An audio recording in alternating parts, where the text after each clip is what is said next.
magacaygu waa Qaasim Muuse Daahir Hanfi run ahaantii waxaynu soo marnay waqti adag oo xasaasi ah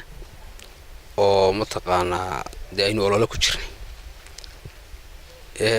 kaftankii siyaasadeed iyo xantaysigii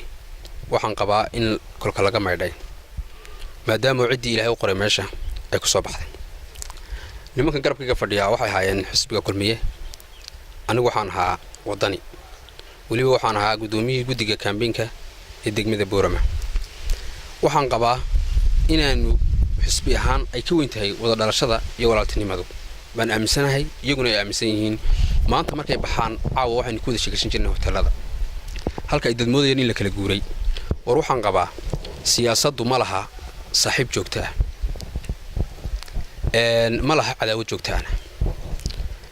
in run ahaantii madaxweynaha la doortay iyo madaxweyne ku-xigeenka iyaga aanu hambalyo u diri maayo ducaan u dirayaa oo waxaan leeyahay ceeleeye